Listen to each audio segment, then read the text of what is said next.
Thanks everybody so much for joining us today for this conversation about what is happening with our watersheds in Metro Detroit. I'm Nina Ignaczak. I'm the founder and editor of Planet Detroit at planetdetroit.org. We are a nonprofit news organization dedicated to covering the environment and health in Metro Detroit.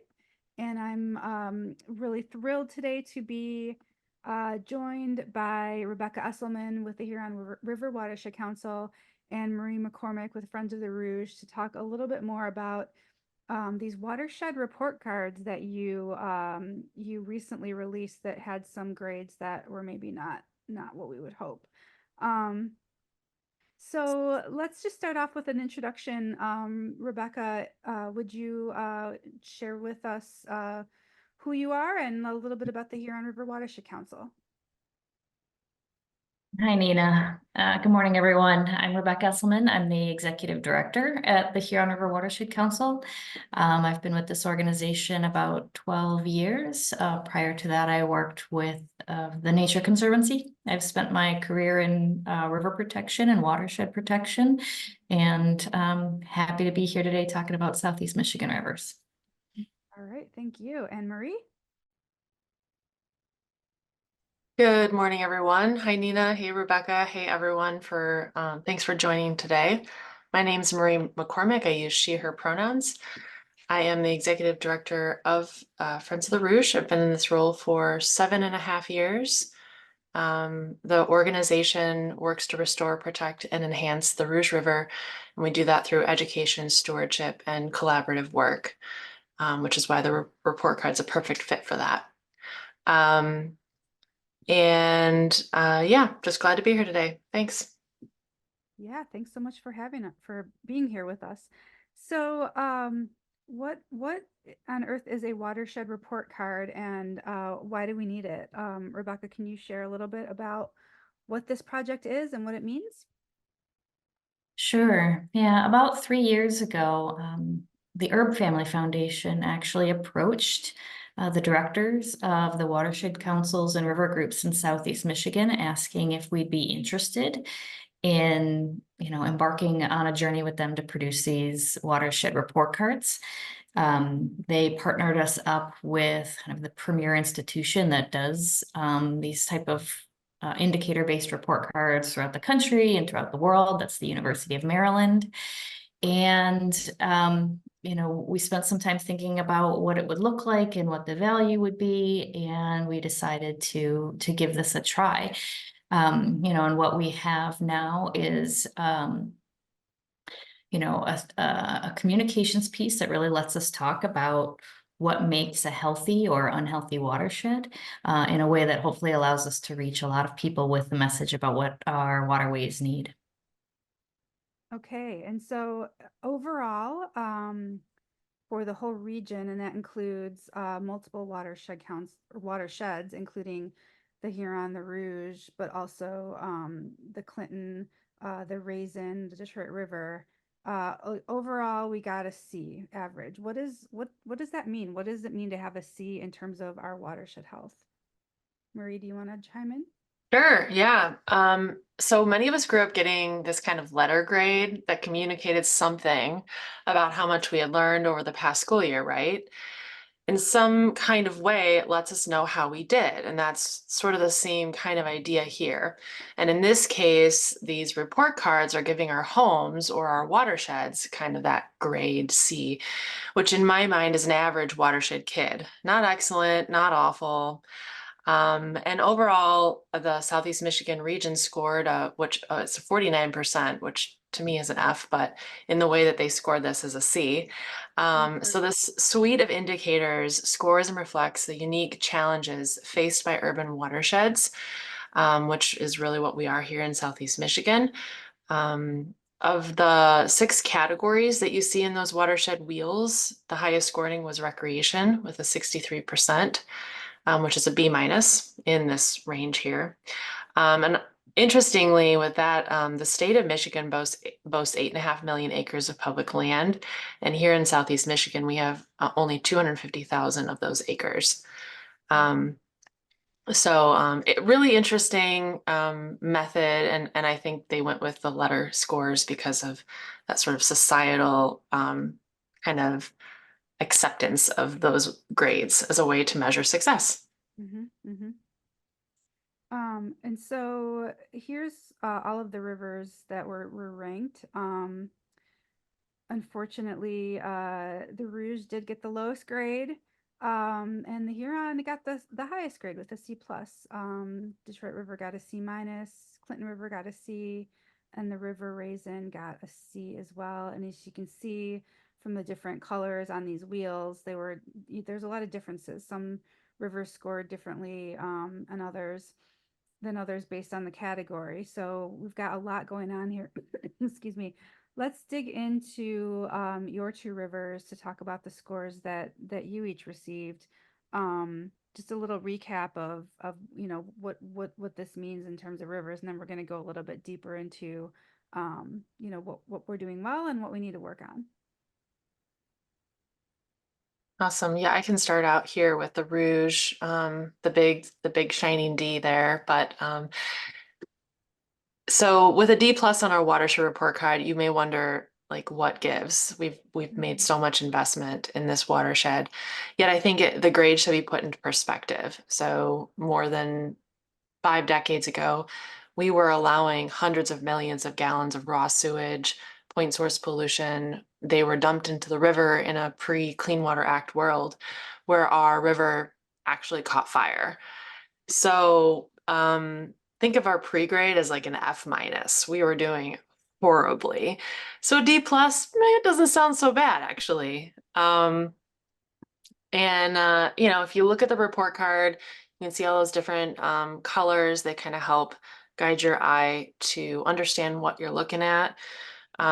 Overall, we scored the D plus of the 6 categories. Like the overall watersheds, recreation was the highest grade with a C, with good parks and walkability. And I think we would have scored even higher if we had some additional access for watercraft. Infrastructure is also really a big challenge, receiving a failing grade of F. And that included 4 of those 5 indicators in that category for farmland, sewer overflows, flooding, and impervious surface. And then you can also check out human health and water quality. We're also both in poor condition. And we'll get into some of that later. And then economy and ecosystem both received grades of a C minus. And so some of that we can talk about later too. But just that's broadly, a D plus is kind of where we're at. Got it. And Rebecca, a C plus. I see a lot more green on your wheel, a lot more yellow. So do you want to just mention a little bit about what that means? What does that mean to you in terms of being kind of the voice of the Huron River to have a C plus? Yeah, I think Marie said something really important, which is this is a snapshot in time. These grades, for me, they weren't surprising. We are, we're in the region that holds half the population of the state. We have an industrial past and present. We're quite urban. We are the most urban watersheds in the state of Michigan as well. So, we have some challenges that are unique to our region, and those are reflected in these report cards. Something that, differentiates among the watersheds within our region is our land use types. So the Rouge is almost entirely urban, whereas the Huron, our lower reaches, kind of Ann Arbor East, is very urban. But when you move to our headwaters, we have more suburban, exurban, rural communities.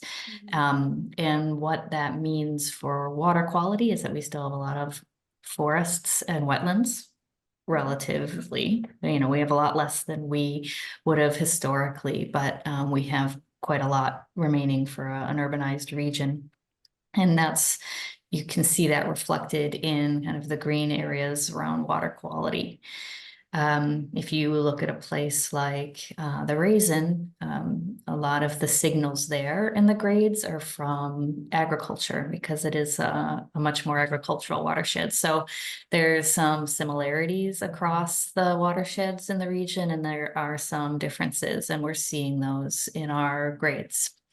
One thing I wanted to point out specifically is, I think across the watersheds that were evaluated, we're seeing a couple of clear signals of kind of emerging threats. And I know we'll talk about this more as we go through our conversation today. But when you see reds in bacteria, this is where we're dealing with infrastructure and waste issues. Where you see red around flooding, reds and oranges around flooding, I think we're really seeing the mark of a combination of urban development and climate change. And then fish consumption, we're seeing the mark of our toxics and PFAS in particular. All right, great. So let's dive a little deeper into talking about some of the positives. So, you know, both there's good things happening in these watersheds. Marie, what, you know, getting the D plus, it's not all bad news. What are some of the things that you're happy about that you sort of have to build on here in terms of areas you scored well? Yeah, there's some light here, right? And then so you'll see the bird diversity is really great. I think it had one of the highest scores for any single indicator at 89%. It was an A. But we also have to keep in mind that the river is along the Mississippi Flyway, so migratory birds may be driving scores more than actual like native local species.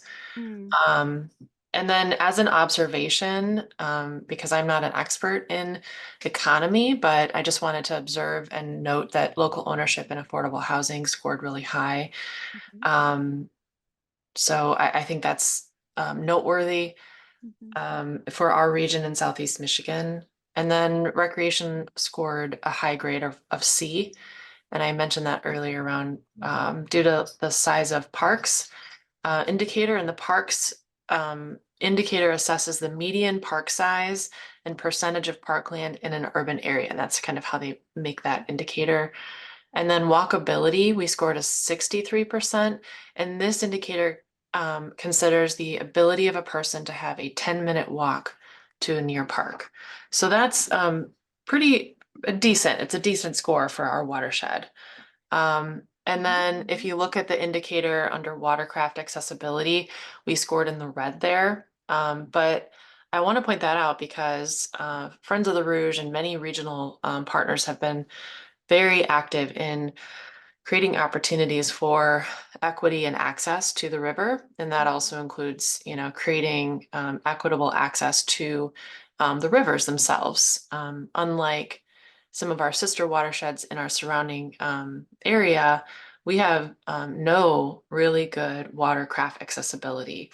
However, we have a lot of really great news coming down the pipeline, which I can't share yet, about some major investments in universally accessible kayak launches for our 29-mile water trail along the Lower Rouge River. So That's exciting. I'm excited to hear more about that. So just tell us what a water trail is again. oh yeah, so a water trail is there's a lot of pieces to a water trail. It includes kind of metered and thoughtful access to a body of water that provides safe and easy entry and exit to that body of water. It also includes signage, safety, coordination with local entities, and that might include like fire, ambulance, municipalities. So a water trail isn't just, oh, we get in the water and we're on a water trail. There's a whole system that needs to be in place in order for that to happen. Yeah. And so that's what we've been building in tandem with Wayne County Parks and the 10 municipalities along the Lower Rouge, which run from Canton Township all the way to the mouth of the Detroit River. And I mean, it's such a cool cross section of Southeast Michigan where you're running from urban or suburban, more rural, through a very forested biome. And then you hit the concrete channel down in Dearborn, and you're in a highly urbanized post-industrial world. And it's just a very cool experience. But for us, it's important that folks in Southeast Michigan have pure Michigan right here. And you don't have to go up to Traverse City to have that, or even Ann Arbor. Sorry, Rebecca. And you definitely don't get the concrete channel in Traverse City or in Ann Arbor. So You that's don't, no. And those, I mean, those areas have been historically walled off by industry. yep. And so we're doing a lot of work to create those little wormholes of access for folks who live down there, and then people who are interested in visiting it too. Got it. Cool. So I've never I have kayaked some of the Rouge, but not ever the lower part. So that's definitely on my bucket list still. So Rebecca, you also have a water trail in the Huron River. Talk a little bit about that and some of the other positives that came out of this report card for the Huron. Yeah, the Huron River Water Trail is 104 navigable miles. It traverses quite a bit of, you know, ground all the way from above Kensington Metro Park to the mouth of the river at Lake Erie. The Huron is unique in that some decades ago, we became a natural rivers district. A good portion of the main stem of the Huron has that designation. And what that meant when it was put in place is that there couldn't be development adjacent to the stream. So when you paddle the Huron, you can feel like you're pretty far away from everything, even when you're not. So it's nice that that's within reach of Southeast Michigan residents. And, you know, our people often think of recreation and trails as land-based.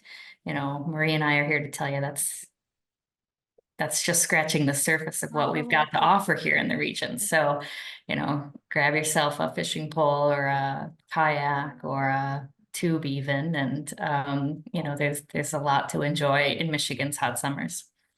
So The other thing when I look at our report card that I want to call out as a success or something that I feel good about is our water quality measures. So nitrogen and phosphorus, these are naturally occurring nutrients that in small doses are a great thing, and in large doses are really not and can be very problematic for river systems. And, you know, historically, those were pollutants that we wouldn't have scored very well for, or if you're in highly agricultural or urban areas, we struggle because those pollutants make it to our waterways without being filtered through forests and wetlands and other natural areas. So, you know, the fact that the Huron has a lot of remaining forests and wetlands, particularly in our headwaters, sets us up for success with keeping our nutrient levels kind of meeting state standards. There's been a lot of, you know, Marie mentioned the Clean Water Act, which addressed point sources of pollution or the type of pollution that comes out of pipes. When that went into place, wastewater treatment facilities, for example, were treating to much higher standards and releasing fewer nutrients into our water bodies. Then the next frontier of work is our non-point source pollution, and that's where groups like Friends of the Rouge and the Clinton and the Huron invest a lot of time. This is the pollution that gets carried to our streams after storm events, that runs directly off of our lawns, our ag fields, our pavement.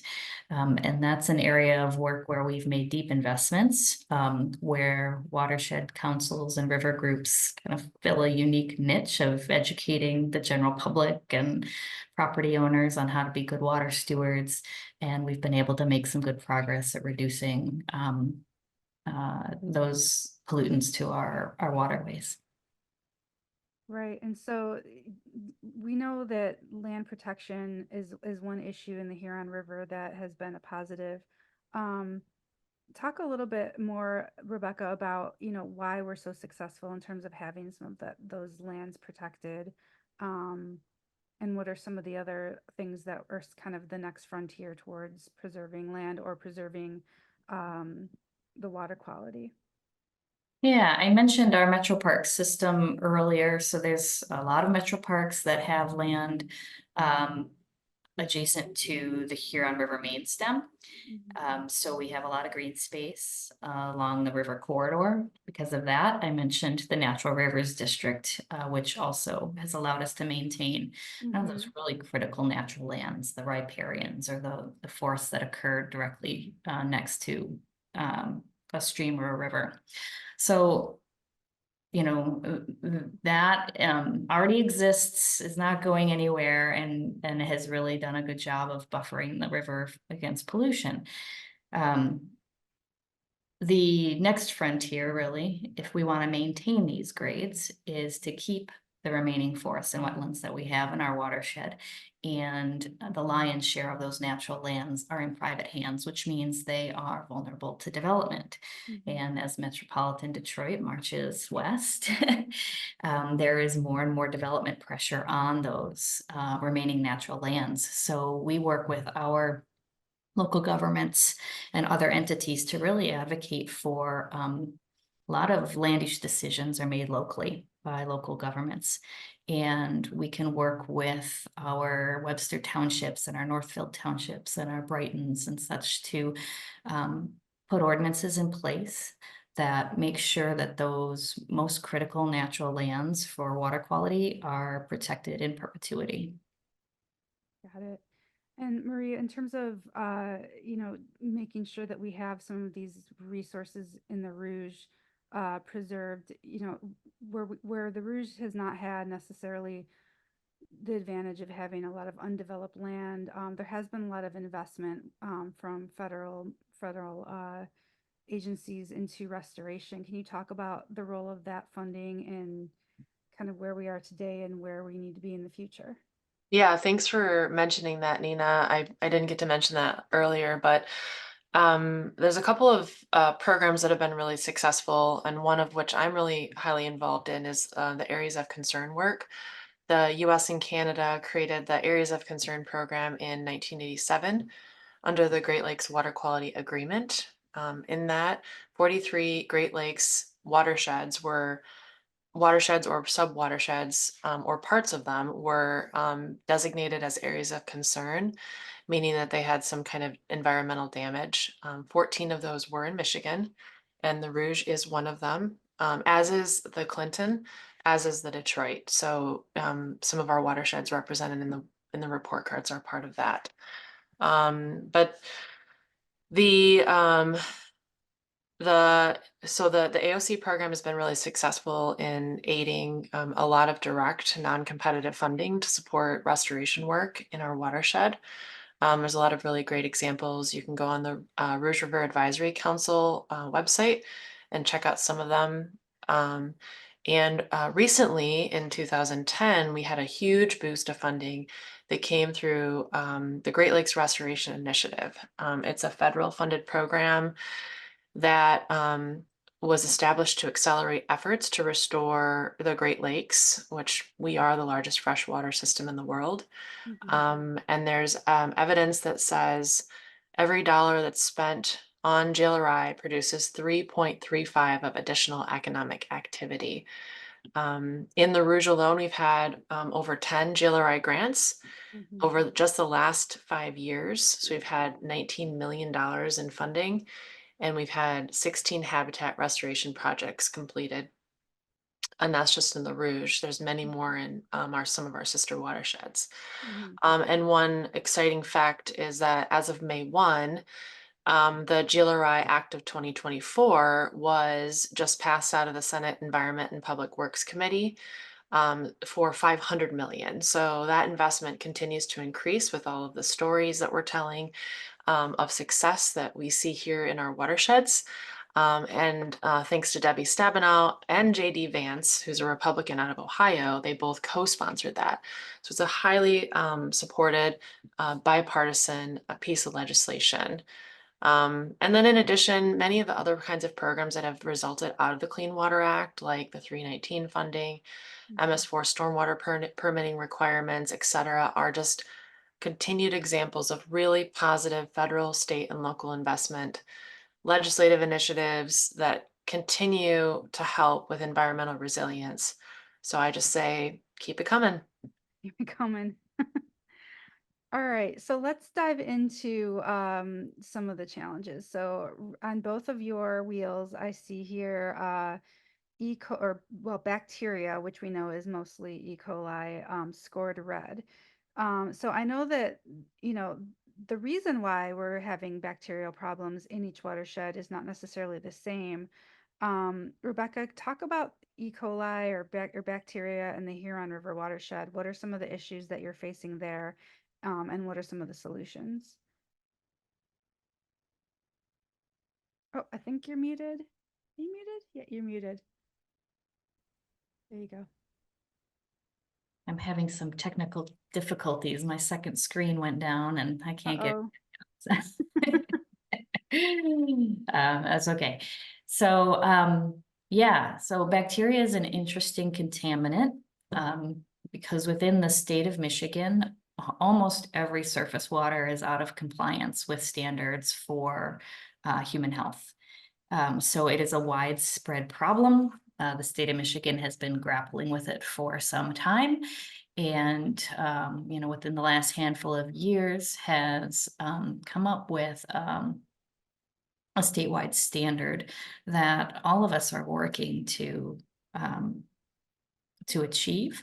But it is not a simple set of solutions that will get us underneath the thresholds that we would like to see for our waterways to be, lower in bacteria levels.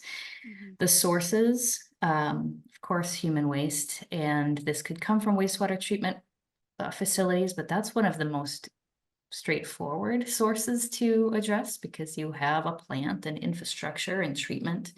But we also have septic systems. Anybody that's not on public sewer has a septic system, and some of these are decades old, far past their intended life, and maybe have not been maintained to the degree that they should be. The maintenance falls on the property owner. This is infrastructure that's out of sight and therefore out of mind. But when these things age and start leaking, we our waterways suffer for that. There's also like pet waste and wildlife also contributes to this problem. So do our dams, because they collect this stuff. And we have a series of sources. Beyond that, we have combined sewers throughout a lot of the region, where our stormwater and our sewer systems are the same pipe system. And when we get large rain events or have an infrastructure failure, that's another source of bacteria to our system. So it's a challenge for all of us. We're not alone in this, but there are some kind of high leverage solutions that can really help us raise the grade on this one, not just in our region, but throughout the state. Marie, what's going on with bacteria in the Rouge River? How is it different? Well, it's bright red there too. And I think a lot of that is due to aging infrastructure, combined sewers. Modern water systems, we owe a lot of modern systems to Roman innovations from over 2,000 years ago. Instead of celebrating technology that's allowed millions of people to survive in places where local water supply is limited, we stuff it underground. So we hide it out of sight, out of mind. Today, we really only talk about our water systems when they're failing. And therein, to me, lies the problem, right? Much of the water infrastructure in the US is aging and in serious need of replacement and upgrading. Mhm. And that's especially to address the effects of a changing climate and, a new generation of human caused or human created contaminants. Mhm. So much of our nation's water and waste and water infrastructure was built in the 1970s and 80s, and it was all built with federal funding. Um, and since then, our share of federal capital investment has declined, putting the majority of capital funding responsibilities on the state and local governments, which are, increasingly strapped for cash for a variety of other reasons. I read a fact that was the average US water network pipe is 45 years old, with some, and in Metro Detroit, that's very true. You have cast iron pipes, you have wooden pipes, you have clay pipes. So our reluctance to invest means that we allow our water systems to deteriorate, excuse me, until they nearly fail, and invest in them only after the public decides that, oh my God, we have to do this. So Mhm. yeah, it is a sort of a major systemic problem, and the lack of investment is, like, I think you said this, the elephant in the room Yeah. yesterday. So lack of investment, we need to invest more in infrastructure. But we have to fund that. So what are some of the other policy mechanisms that we need, maybe that I know some of you have talked about in terms of how we actually get there? Yeah, so, in the positive news side of this equation, the federal infrastructure bills have really accelerated our ability to address some of these issues. Not at the level that we need it, but definitely better than we were doing before. So there is more deeper investments being made in our infrastructure, even below ground, which is going to help this problem. At the state level, there's a couple of policies that I think can really help address the bacteria issue and our infrastructure. One is a statewide septics code. I mentioned the issue related to septic systems. Michigan's the only state in the nation that does not have a statewide septic code. Okay, so Why the is that? Why are we so slow on that one? Do a I webinar on that, Nina. Okay, another webinar. I don't have an answer to that, and I don't know why this isn't moving faster. But we do have introduced legislation right now. So an advocacy point for any of our listeners today is to let your state electeds know that this is important to you and that you want to see it move. It's really heartbreaking that we don't have a statewide septics code. It's really problematic. So we need to get there, and we need to get there soon. The other legislation that's been introduced that shows some promise and that Enviros have been working on for some time now is creating enabling conditions for local governments to establish stormwater utilities. So right now there are no local sources of funding for stormwater systems. So that money becomes harder to come by, and infrastructure projects languish. There are a few communities within the state that have stormwater utilities established. Ann Arbor is one of them, and Ann Arbor has a very good handle on, the status of their system. They're addressing priority projects. They have supplemental funding to do that work, and it's very unique, and it's very helpful, and it's really impactful in a positive way for our waterways. But there are conditions at the state that need to change in order to make local governments more comfortable establishing stormwater utilities. So that's another place where I see a lot of potential for additional funding to come to infrastructure projects. Got it. I'm going to, we're talking a little long, so I'm going to move us ahead in our agenda here. I want to touch on this graphic in terms of the Rouge River watershed, and both, just to skip back here for a second, neither watershed was in the green on flooding, but the Rouge is in the red, the Huron's in the orange level. And so, we are seeing a lot of flooding, and as climate change drives more rainfall, we're seeing more flooding. Marie, you shared this graphic with us in terms of what kind of impervious surface that we're seeing, which lends itself to flooding in the Rouge. This is a map of the Rouge River watershed. Can you share a little bit more about what we're seeing here in terms of flooding and imperviousness, and what are some of the challenges we're facing and how those impact people who live here? Yeah, I think this is an excellent graphic to just really demonstrate how flooding disproportionately affects historically marginalized and under-resourced communities. In this case, also BIPOC communities. So you can see the blue area is an area that are controlled by a basin. So this is historically combined sewer outfall areas. And the green areas are separated. So the traditional MS4 municipal separate storm sewer systems. Mm-hmm. And then the pink are areas that remain uncontrolled. So you can see the overlay on the left and then how it corresponds with the right. Mm-hmm. And those little black dots are CSO treatment facilities. So Mm-hmm. you can really see how, and then on the right, you see the darker color, that's Black percentage of population. So we have our much more heavily BIPOC communities experiencing a disproportionate impact on underinvestment in failing and aging infrastructure. And Mm-hmm. that aging infrastructure is also directly correlated with flooding.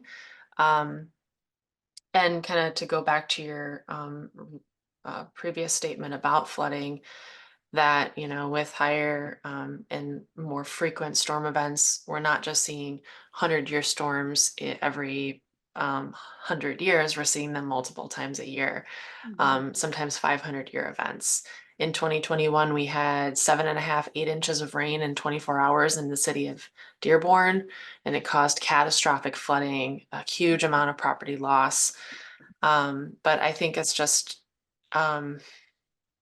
we are continuing to lose our natural ecosystem services by outward growth, expansion, and suburbanization. And we are not investing in urban redevelopment techniques. So Mm-hmm. you're seeing impact on low-income communities of color. Downstream, those are at highest risk of flooding and impact to communities. They receive that additional volume of water during storm events. Um, and then, like this graphic shows, those communities are impacted by a lack of investment in controlling or working to control combined sewer outfalls, aging infrastructure. There was a Cranes article a couple weeks ago where they talked about flooding. And there was a quote that said, nowhere across the country has seen a bigger increase in extreme precipitation events than the Midwest and Northeast. Yep. And that was from the head of climate impacts at the First Street Foundation. Mm-hmm. These regions have some of the most densely populated cities, the oldest municipal infrastructure, making it more likely that rainwater will overwhelm drainage systems. Yeah, got it. So we're going to move on to our Q&A section shortly, but just really quickly, Rebecca and Marie, what are some of the things in each of your watersheds we need to be thinking about to combat flooding as the climate changes and as we get these crazy rainfall events? Rebecca, do you want to start?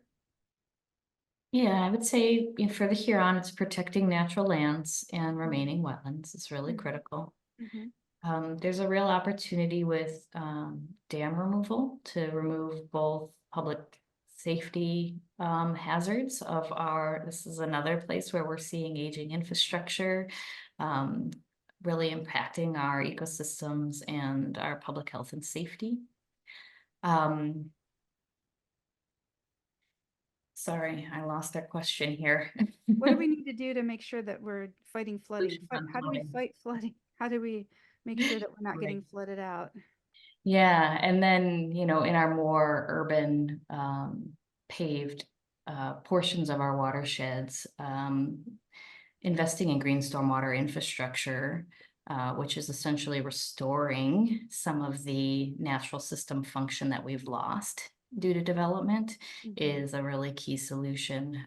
These are things like rain gardens, porous pavement, bioswales, things where we can find in small, remaining natural lands in people's backyards, in public spaces, the opportunity to let rainfall saturate into the soil rather than run off to our streams and rivers and cause problematic flooding. Got it. Yeah. And so Marie, in the Rouge, there's less opportunity for the land preservation, but there is some still. Talk about what does urban green space mean in the Rouge? What are Yeah, some opportunities? thanks for saying that, Nina. I think that even in the Rouge, we still do have green spaces. So Mhm. you can do things like rewilding vacant land, like golf courses, look to funding mechanisms to take back the land. This could look like in Wayne County, we don't have a conservation district funding like Washtenaw County has done. Mhm. Even an acre, a vacant lot, 8 acres is important. I know someone in the chat mentioned 44 acres of wet Mesic flatwood forest that's going to be leveled for the expansion of the landfill. And that's 44 acres that we can never get back. That's gone forever and ever. And I think there needs to be more of I call it a carrot for urban redevelopment rather than incentives or even federal or state funding earmarks for suburban development. If you're going to get money, it should be going towards something that's going to be satiating the long-term goals of protecting our communities and providing resilience in the light of climate change. Other things that we can do, and I think that have been done, are updates to codes and ordinances. And then I think we mentioned this briefly, or you mentioned some of the characteristics of this, Rebecca. But the Huron and the Clinton, Detroit, and the Rouge are partnered on what's called the Rain Catchers Collective. And you can check that out on all of our respective websites. But the collective was formed to create shared messaging and umbrella services around green infrastructure. We have 4 main pillars: residential rain gardens, small business, houses of worship, school rain gardens, green collar workforce development, and working towards solutions for urban and suburban land protection as well. So positive things that are going to be happening or in progress, and then just some suggestions for improvement. Got it. All right, we are going to open it up to questions. I have a couple of questions here. I'm going to read them off. And if you have another question, please throw it in the chat. While I read your question off, feel free to unmute yourself if you want to speak in, but I'll start in here with a question from Barbara Sapirski. And it's about that expansion of the landfill in Van Buren Township. Barbara wants to know who how was that approved, and has anybody at Eagle received this report?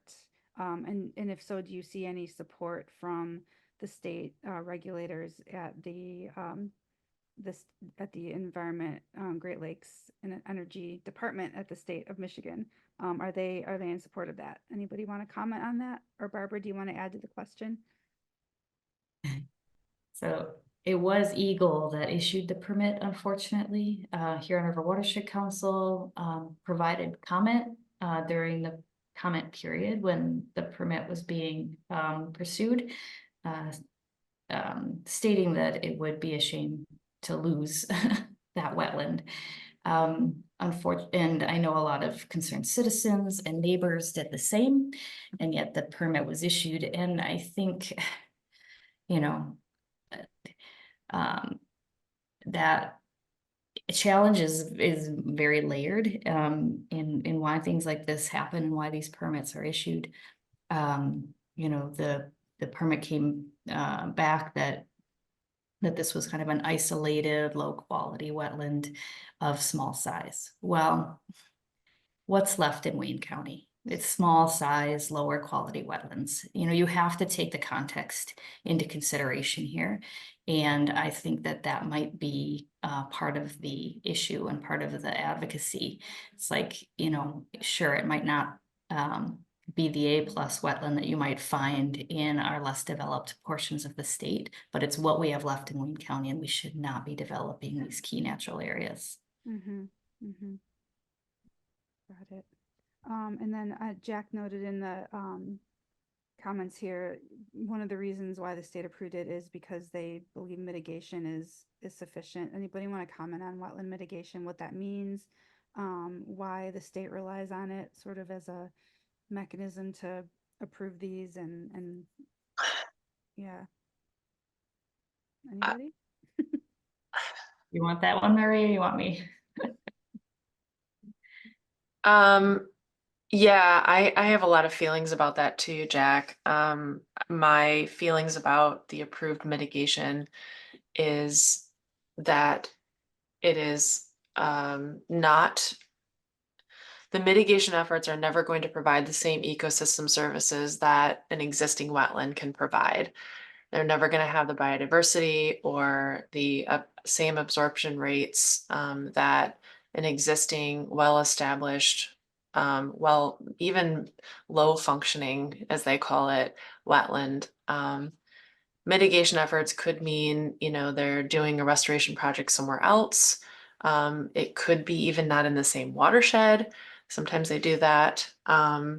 Sometimes it's another project that may not even be the same as the project that they're mitigating. So there's a lot of, I think, problems with that method. But that is, it, to my understanding, how they do it typically now. I also know that the company argued that denying a permit would hurt the public because garbage collection rates would go up. They also, yeah, it really hurt my heart to hear that. So, and it's just like Rebecca said, it's a layered issue.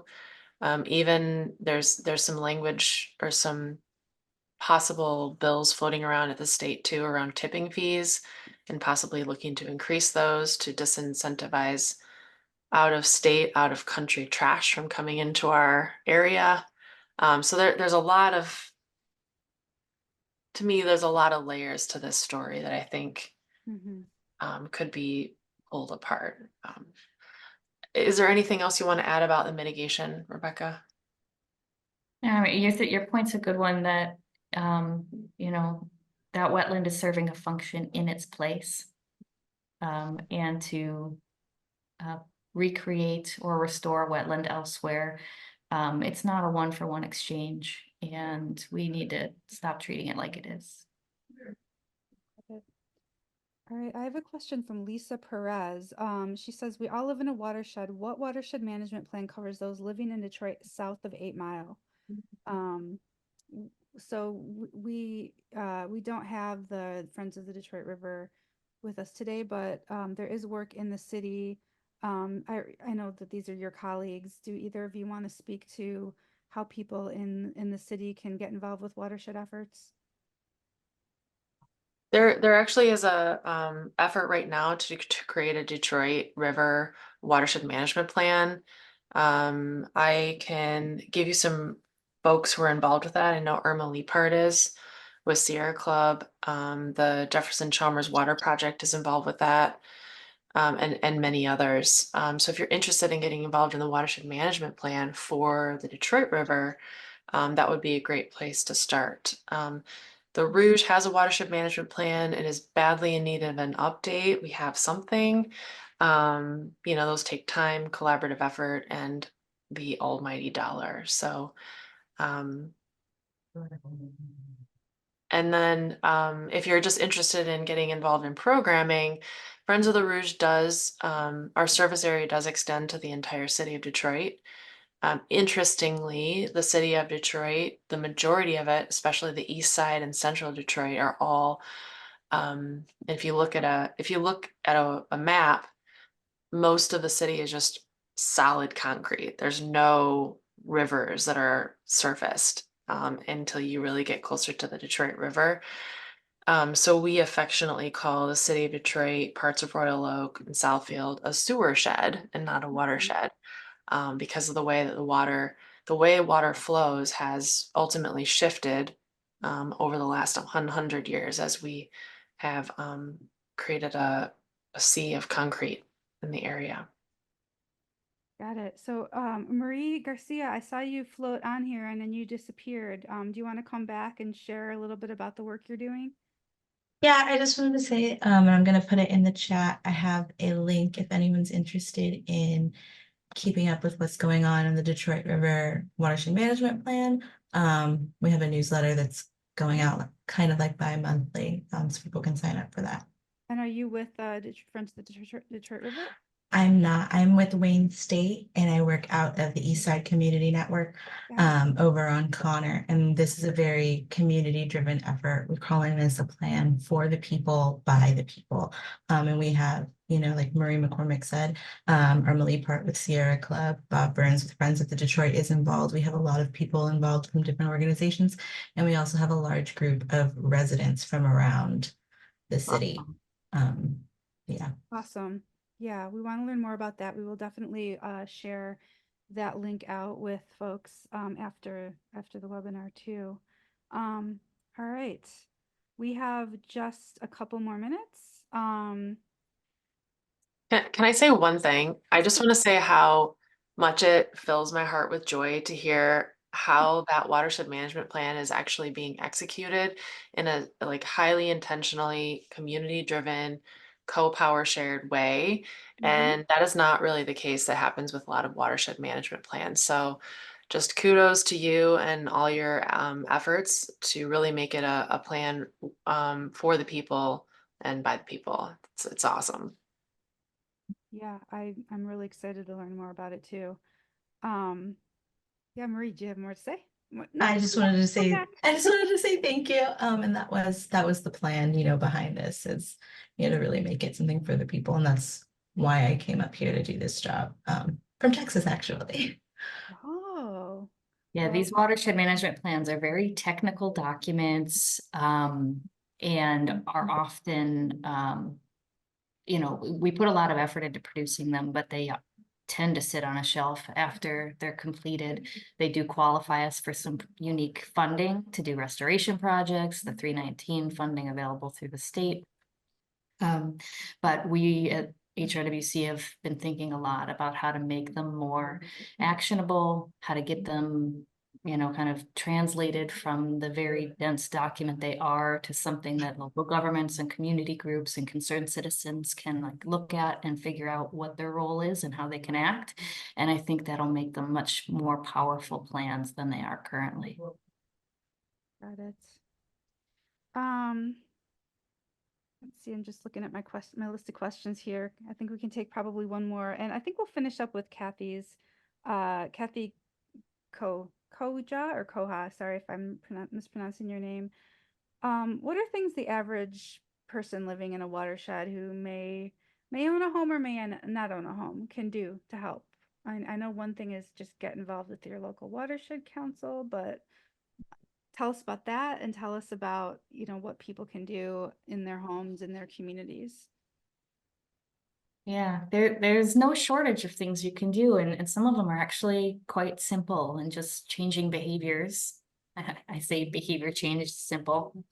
Anyone who's tried to break a coffee habit knows that may not be the case, but but is, you know, things as simple as you know, reducing fertilizer use or the timing of it at your on your property is an action that has real implications. Picking up your pet waste and disposing of that properly is another simple thing.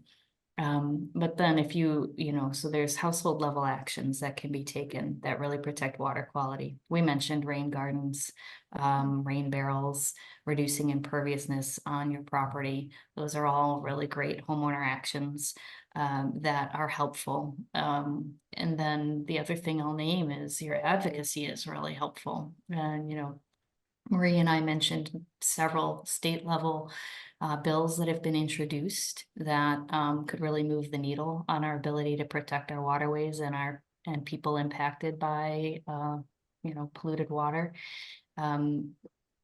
Legislators do take calls from and listen to their constituents, and the more demand they hear for certain actions, the more weight they give it. So those calls really matter. The Huron River Watershed Council runs a program called Changemakers.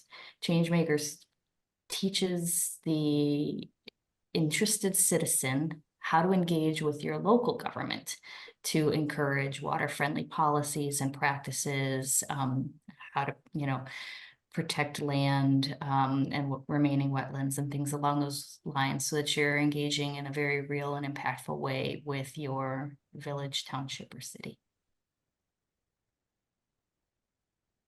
Amazing. Ditto to all of that. All right. I heard a state legislator once tell me if I hear 3 letters concerned about the same thing, they're going to look into it. So Yeah. your voice matters, and I tell everyone that. And it really does. So you have the power. Got it. All right. Well, thank you to both of you for joining us. Thank you for those of you who are listening, and for those of you who submitted questions. I learned something today. I'm super excited to hear about this Detroit Watershed Management Plan. Please take some time to learn more about the Huron River Watershed Council at hrwc.org, and Friends of the Rouge at therouge.org. And of course, this is Nina from Planet Detroit at planetdetroit.org. We are going to be continuing to cover this topic and increase our coverage of what we're doing about our watersheds and our water quality. I think these report cards are really interesting, background for us as we do that, as we look into these individual issues. So we'll also be sharing out some links that everybody can go to look into these report cards a little further and better understand. But that's all I have for today. If anybody has anything else they would like to hear from in terms of our coverage, or the folks on the call, we'll be sending contact information out, and really looking forward to hopefully joining you on our next call. We will add this Changemakers link as well. Thanks everybody so much.